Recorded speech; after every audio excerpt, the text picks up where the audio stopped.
Well, good morning. Welcome to the Vineyard. I'm glad you're here because we're going to have a very good day. Now, since I don't get up here very often, I thought I should probably reintroduce myself. I'm Happy Lehman. I'm one of the two that helped start this place about 45 years ago. But you also need to know I have another name that some people call me, and that's the Silver Fox.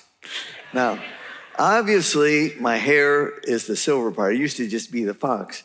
But back in the college days, my wife's maiden name is pronounced like a rabbit, hare, H-A-R-E. So it was well known that the fox was chasing the hare. I obviously caught her. We've made it 53 years. I sometimes wonder about that, but she's the best thing I ever caught other than the Lord. Well, I also have another trait that goes with fox, and that's that God has gifted me with above average wisdom in life. And so we're going to talk about wisdom today. All right, let's pray. Father, in Jesus' name, you're the God of all wisdom. You teach us all things we need to know. And Lord, I just ask that you open our hearts, our minds. Lord, your wisdom is foolishness to the world, but it's the real good stuff. Show us what we need to know in Jesus' name. Amen. Well, if you've been here any length of time, you know that when my wife speaks or Julie speaks, I'm usually the story. And so it's my chance to get back. I actually want to tell you a story about Julie that's really interesting, and it reflects wisdom all the way through. Back in high school, Julie was a very, very good volleyball player, and I'm a proud dad and biased, but she was All-State. She was News Gazette Player of the Year in about 2000, and Olivet University up in Kankakee noticed it and offered her a full ride athletic scholarship. That was pretty good since we didn't have a lot of money saved, and we thought that would be a perfect solution. And she got there from day one. They handed her the ball. She was a setter all 4 years, and by the time she was a sophomore, national awards started rolling in, and she was doing real well. And unfortunately, after the sophomore season, a couple players transferred out, or I think one of them might have quit. Her roommate left school, and she was getting discouraged, and just turmoil that goes on in college. And she started talking to my son and daughter-in-law, who were going to Southern, known as the party school back in the day. Remember that? Of course, there's no party schools anymore, but Jules, I started hearing her say, I think I'm going to quit my sport and my scholarship and go to Southern. I thought, nah, she's just talking. But, you know, dads are always thinking about long range and money and stuff like that. But one day, and I'm thinking I've kind of got her at bay, but one day she called and says, I made up my mind. I'm going to Southern. Now, if you know Julie, she's sweet, wonderful, kind, but she can be stubborn. I don't know where she would get that in her whole life, but I felt the Holy Spirit said, you can't go straight at her. You'll just get in an argument. So on the spur of the moment, the Lord gave me some wisdom. I said, you know, Julie, that's maybe not a bad idea. I'm thinking now, you're getting $20,000 a year. That was a scholarship back in those days. And you go to school about 200 days. That's about $100 a day. I think if you went to McDonald's, I think they're hiring. It might be $5 an hour. And if you worked 20 hours in a day, you could actually make that $100 back up, and you'd have a little time left to sleep and a little time to go to school. But you won't have to do that volleyball stuff, so you'll have a lot of extra time. And I'm selling it. I can sell pretty well if I have to. And I'm selling it, and it's phone call. She's getting a little less resistant all the time. Finally, the phone goes dead, and then she says, I think I'm going to stay and play volleyball. Well, of course, I'm doing cartwheels, but now it sounds like this is easy. It wasn't easy for her. It wasn't easy for me working through this, but God kept giving us wisdom. Now, I want to tell you the rest of the story to show you how wisdom came to our rescue. A young girl named Cheryl transferred to her school. Cheryl just happened to have a brother named Mike Yoder. Mike Yoder somehow managed to fall in love with Julie, or Julie with him, and obviously they got married. By the way, Cheryl married Dwayne Gingrich, and they are members of the Sullivan campus. So is God way ahead of us, or what? And obviously, you could just put it this way. Jesus came to our rescue that day. He helped us. Julie went on and won more honors, more All-American honors, all kinds of good stuff. But following wisdom can really be fruitful. And we'll see that as we go on today. And I think it's very, very important to realize that if you'll let Jesus help you, he wants to pour wisdom into your life. Let's look at how that all unfolds. We're in a series that we're calling Letters of Transformation. We've been reading our one-year Bibles. And if you don't have one, if you go out to the lounge, they'll give you one. We've been reading on daily readings. We're in the book of James. Now, James was the blood brother of Jesus Christ. And it is thought by most scholars, we can't prove this, but it's thought by most scholars, he didn't even believe who Jesus was until after he died and was resurrected. You know, sometimes your own family are the toughest to convince. But James is a very practical book. It's the New Testament Proverbs is what they call it. Just real short, pithy statements that'll really help you, full of wisdom. So I've just entitled this message, Wisdom. But let's ask a question here for a moment. How many of you are sitting here needing wisdom right now for something? If you don't raise your hand, you're not alive. I'm probably asking 3 to 5 times a day, how do I pay these bills this month? It seems like there's more month than money. If you ever run into that situation, or you got a kid that's failing a class, or maybe you're failing a class, or you're trying to craft a message for Sunday. It's really hard. I had to ask for a lot of wisdom to talk about wisdom. Doesn't sound right, but it's absolutely right. I'm going to look at a key verse. It'll be in James. We'll go over it again. But James 1:5 says very, very plainly, if you need wisdom, ask our generous God and he'll give it to you. He'll not rebuke you. That's an amazing promise. We'll talk about that. In fact, if you were to study wisdom in the Bible, you'll find it's one of the principal major concepts. Proverbs 4:7, one of my life verses, is absolutely crucial here. It says, wisdom is the principal thing. Did you hear that? Wisdom is the principal thing. Therefore, get wisdom, and all you're getting, get understanding. Powerful how the Lord puts that all together. But if I were to find it, and I looked up lots of definitions, but I made this one up, so you can throw it out if you don't like it. But it's the God-given, God-centered discernment regarding spiritual and practical issues in life. It's knowing and living according to God's will. What does God say about this thing? See, the daily decisions. You might be a teacher, you might be a student, you might be a farmer, a business person. Who needs some wisdom these days are politicians. They would do well to make some wise decisions that are led by God. Parents at home. It's always the Holy Spirit that brings you the wisdom of Christ to help you in a situation. We'll talk about how that all works. It's a neat thing to follow. But ultimately, now listen to this. You're going to get wisdom, but you can either use the wisdom or refuse the wisdom. I've done both. I've paid big prices for refusing wisdom. All right. Let's dig in and see what James has to say, because James provides abundant and thorough teaching. Unlike a lot of messages, this message is just sitting here in the Bible, and you read it last Sunday if you're reading your Bible, and some of it we read last Tuesday.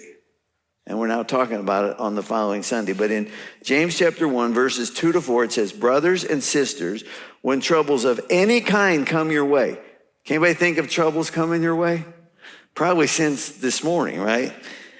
Consider it an opportunity for great joy. That's counterintuitive right there. For you know that when your faith is tested, your endurance has a chance to grow. So let it grow, for when your endurance is fully developed, you'll be perfect and complete, needing nothing. Now, we could just kind of stop right there, but he's going to tell us how to get here. But notice he gives the context. You're in trouble. You have problems, dilemmas. I face them every day. I'm forever.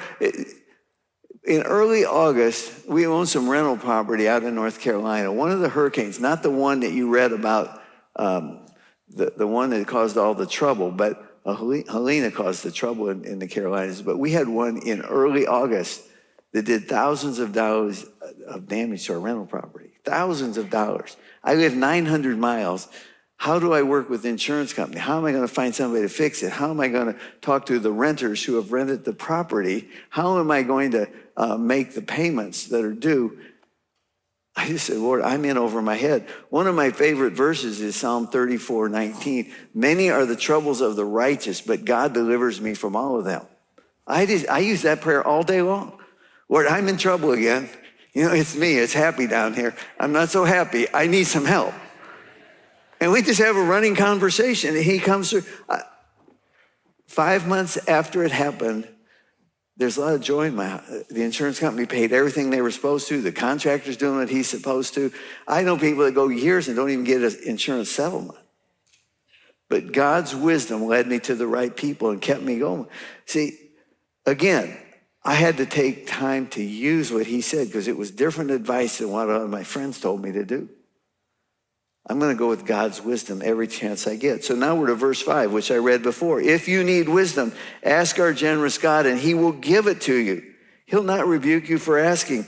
You know, if I were to tell you this is a promise, you would look at it different. This is one of the great promises of the Bible. You need wisdom?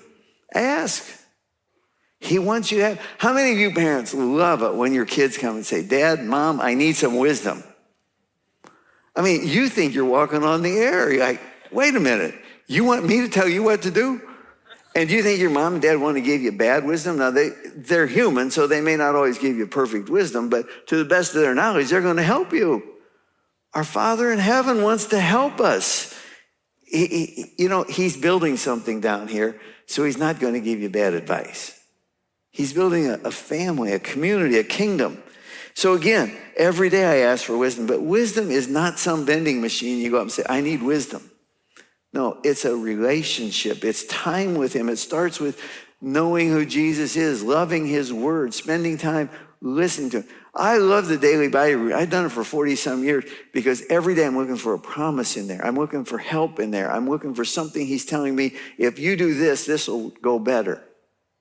And to the best of my knowledge, wisdom, I try to do what he tells me to do. See, it starts with respect for who Jesus is, respect for his word, respect for what he says. I love what my son, AJ, in Iowa City teaches high school, and the kids often wonder, why are you a Christian? And he has a simple line, life just goes better with Jesus. That's when you write down, put on your mirror. Look at it every day. It does. You start by going with a wisdom. See, I love the promises. This is a promise that he'll help us. It's not just some random thing. Verse 6, it says, when you ask him, be sure your faith is in God alone. Don't waver, for a person with divided loyalty is unsettled as a wave of the sea that's blown and tossed about by the wind. You ever watch the waves? When it's really tumultuous, they're not just coming in even. They're going in and out sideways. And he says that's what we're like when we have double-mindedness. You know, it brings us to a contemporary version of the Bible, and that's this. Is it going to be God or Google in your life? Let me explain something to you in case you haven't figured this out. On your phone or your computer, whatever device you use, is all the information of the world. It's somewhere. But you know what's not there? Wisdom. See, the University of Illinois is a great institution, can give you lots of information, teach you lots of things. Can't teach you wisdom. That's a big difference. So you got to decide in your life, is Google going to run my life or is God going to run my life? You can use the wisdom or you can refuse the wisdom. All right, so go on. I did just this week, back a week ago or so, the sinks, I have 2 sinks upstairs. I have 2 bathrooms. They're back to back. The sinks are exactly across from each other with a wall in between. They're both half full of water, dirty water. I'm thinking, wait a minute here. This is weird. Holy Spirit, what is going on? I've never seen 2 sinks half full. Usually a sink has a little thing underneath and it's full. But when I would plunge one side, the water would just bubble up in the other side. I thought, okay, Lord. Lord showed me, he said, your problem's not in those little traps. I said, so Lord, where is the problem? He said, well, those 2 traps connect to another line going down the wall. I said, Holy Spirit, I like to fix things. Can I fix that? And his answer was almost instantaneous. He said, no. So I just happen to have a friend. He sits right back there. Cody Haas runs Dogtown Plumbing. I called up Dogtown. Isn't that a great name, Dogtown? I refer to it. I have trouble with names. I often call it Dog Pound, but it's Dogtown. And they came right out. It took the guy who's a pretty good worker an hour to get it. Man, it'd taken me 2 weeks. I'd probably had to take the wall apart. But again, the Holy Spirit likes to fix things. Why? He has a job for me, and he doesn't want me doing plumbing work. Got it? And I'm a do-it-yourselfer all the time, but my estimate of 2 hours usually turns into 2 days. My wife rolls her eyes. And I don't know how we've made it all this time, but I think I'm speaking to some of you guys. Ask the Holy Spirit. He likes to fix things. You athletes, the Holy Spirit actually likes to play football, basketball, volleyball, whatever you're playing. Ask him to play it with you. Play it in him. He's good. He likes to have a little fun. We're way too serious about God. Have some fun with God. He loves you. He's on your side. You don't want your dad just always having his arms full. Yep, nope, do this, do that. No, you want him to be lively and interact with you. All right, I got to go on here. Such people should, he's saying if you're double-minded, he says, such people should not accept or receive anything from the Lord. Their loyalty is divided between God and the world. They're unstable in everything they do. Double-mindedness will sink your faith. Check your loyalty. Where are you? See, I go over my promises every single day. On my iPad, I don't type real well, so I screenshot things and I put them on this page. And I got about 200 promises I go over how good God is, how much he loves me. That little one in Psalm 34:19, I check in on that. I check in on Matthew 6:33, seek first the kingdom and his righteousness. I'm just a believer that God has promised me lots of things. I'm going to hold him to it. I just remind him over and over, God, I'm your kid. I'm not going to make it without you. He wants to help. He loves me. He wants my life to prosper. He wants our family's life to prosper. He wants us to make good decisions for the church, for our community, for our nation, for the world. Why? His kingdom is moving, it's growing, and it has to have good decisions. Verse 22, don't just listen to God's word. You must do what it says. Otherwise, you're only fooling yourselves. For if you listen to the word and don't obey, it's like glancing at your face in a mirror. You see yourself, you walk away, and you forget your appearance. That's stunning, but it's true. I got to check, I got to go back. Nike has made billions of dollars with a little phrase called just do it. I'll tell you something. Did you know God, long before Nike was even a dream in Phil Knight's mind, said just do it? Didn't he? If you ask, you need to do it. Use it. Walk with it. Go with it. You see, if you were my friend and I came to ask you a question about what you're really smart in and you told me to do something and I didn't do it, what would you think? We're talking about the smartest human being ever walk on the face of the earth is Jesus Christ, the one in whom all the treasures of wisdom and knowledge are, and we refuse to do it? Are we having a bad day or are we just on the dumb side? I look at myself at times, I think, why don't I do it? See, the words are life and they're true. Let me give you some examples. The Bible, in a wisdom way, says, forgive one another, your prayers will work better, your life will be better. Now, doesn't it say forgive one another? But the Bible's a wisdom book. It says forgive one another. Why? Because unforgiveness is eating you up. There's so much unforgiveness among Christians, it breaks my heart. I understand the world not being willing to forgive, but Christians who've been forgiven so much, see, he's saying, just ask for the ability to forgive and then go do it. Just ask and go do it. Or how about wisdom says honor your parents? I'm talking about parents I'm not talking about some awful, ungodly parents, but there are no perfect parents. And the Bible doesn't say honor your parents if they were perfect. It says honor your parents and it'll go well with you. How many of you want your life to go well? People always come up praying, my life's not going well. Well, okay, here's some wisdom. Go do this. I kind of want you to rub on top of my head and change me on the spot. No, sometimes he says, go use the wisdom I've given you. Just ask, how do I honor my parents? And then go do it. Or how about giving? Give generously and prosper. Did you know the Bible is a book of wisdom on how to prosper in life? The Bible is a book about shalom. Shalom is that Jewish word I just love. It means to prosper in your head, your mind, your body, your soul, your money, your relationships, in every way. That God wants us to prosper. So he wrote a plan out. Now you can use it or refuse it. What's his plan? He says, well, why don't you bring 10%, call it a tithe, give it to the place where you worship, give offerings on top of that, and I'll pour out so much it'll burst the bins that you put it in. In a certain strange sense, I'm always amazed when I go by grain elevators and they've had so much they dump it on the ground. That's the abundance of God. He just wants to give you so much. But lots of people, they don't believe God. They don't ask for wisdom and then they don't do it.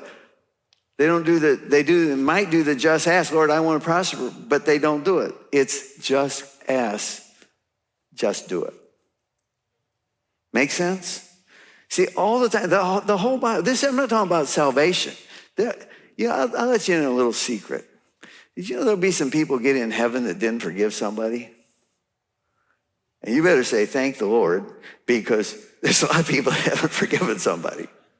All right? Salvation is by believing in Jesus Christ. Now, he's saying forgive because it'll be healthy for you. He's saying give and prosper because it'll be good for everybody. But again, people have wisdom and they don't do it. Why? Because they don't understand the Bible's a wisdom book.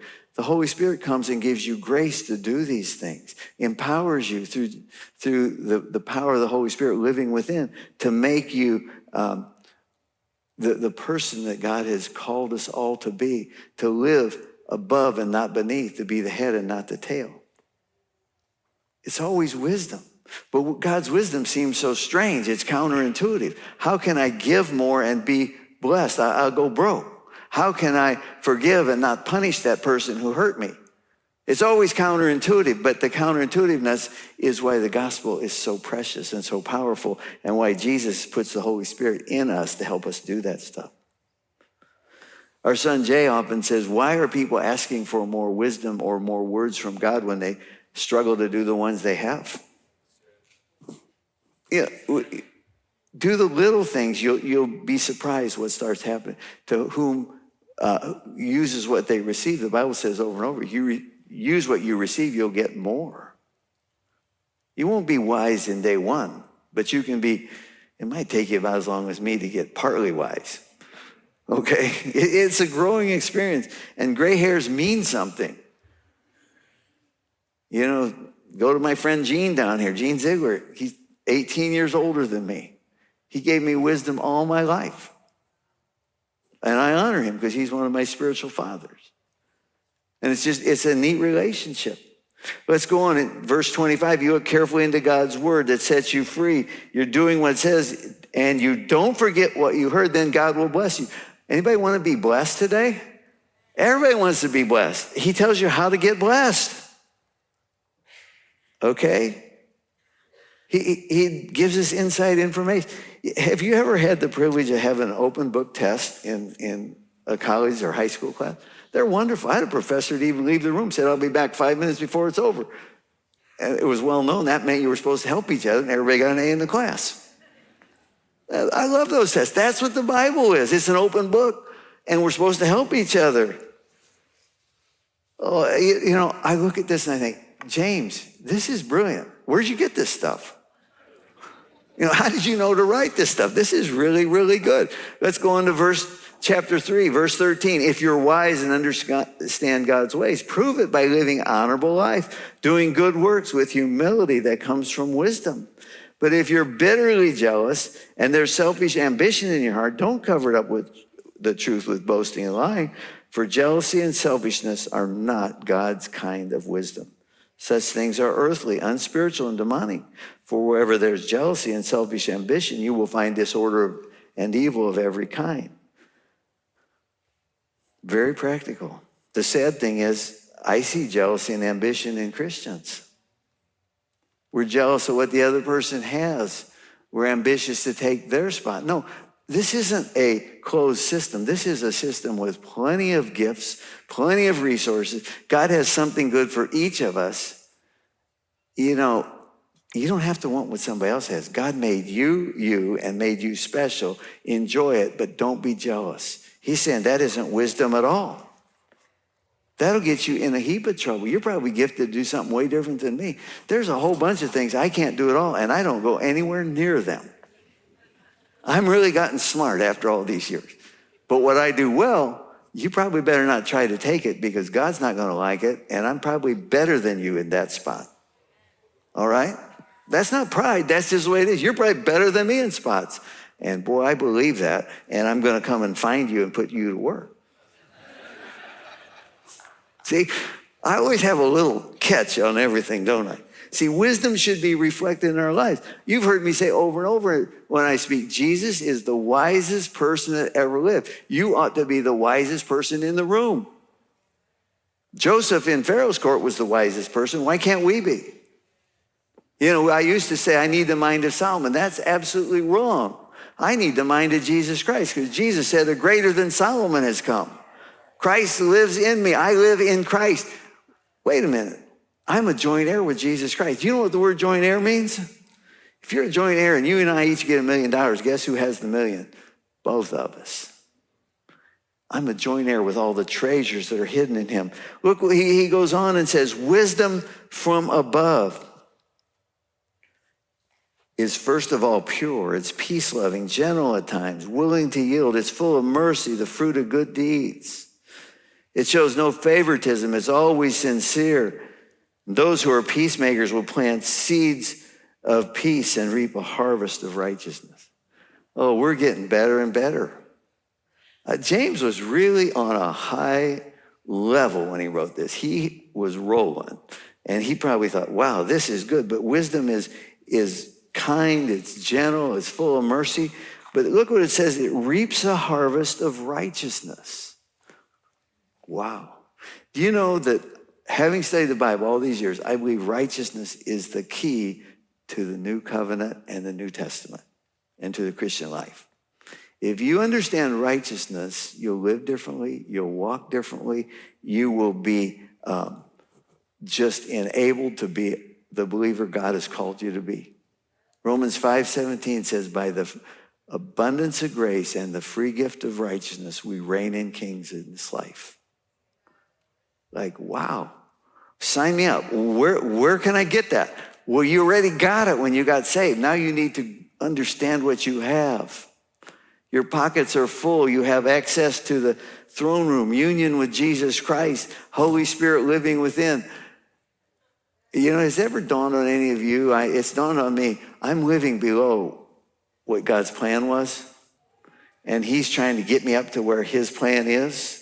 He wants to help you walk in the fullness of what he sent his son to do. See, we're stewards of the divine promise of wisdom. All we need to do is ask, and he'll give it. Why? Because it lifts our water level, lifts all the boats. Everybody walking in wisdom would be a whole different church. It would just change our lives. It would make us something else. You know, obviously, we could talk for hours on this subject. We talk for hours on righteousness. That probably needs to be a whole series. But let me summarize. Jesus is the wisest person ever lived. Start there. And he's invited you into his world. He said we can ask him. His promises are safe, secure. His wisdom is amazing. The Holy Spirit lives inside of us. You know, the Holy Spirit in the Gospel of John is supposed to, his job is to go to Christ and bring things from him to us. This is better and better. I can't find anything that I don't want. I'm signing up again. Every day I sign back up. I'm staying in this thing. James 1:5 is a promise as sure as any other promise. If you need wisdom, ask our generous God, he'll give it to you. Modern translation, just ask, just do it. Can you remember that line? So from now on, we're going to be the asking people and the doing people of what he asks us to do. This isn't to get saved. This is because we are saved. This is because we have the privilege of walking in the fullness of what God has given us and what he wants to do with us. I forgot to bring it up here, but Mike Crest has written a really good book on it's on the Psalms, the wisdom of the Psalms and the Proverbs. And talk to Mike. It would be a great book to get a hold of. It'd be a great book to read and just think about.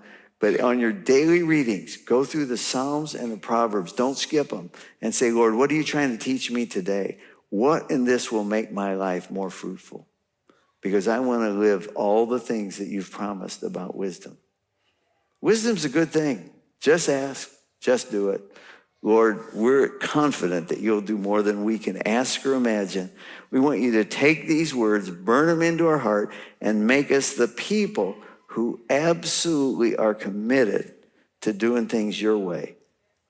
Lord, your word says foolishness. Your words are foolish to the world, but they're wise in heaven's eyes. Help us to understand how to walk and live and move and have our being in you and be wise people reflecting our wise God. You're the best. Thanks for teaching us in Jesus' name. Amen.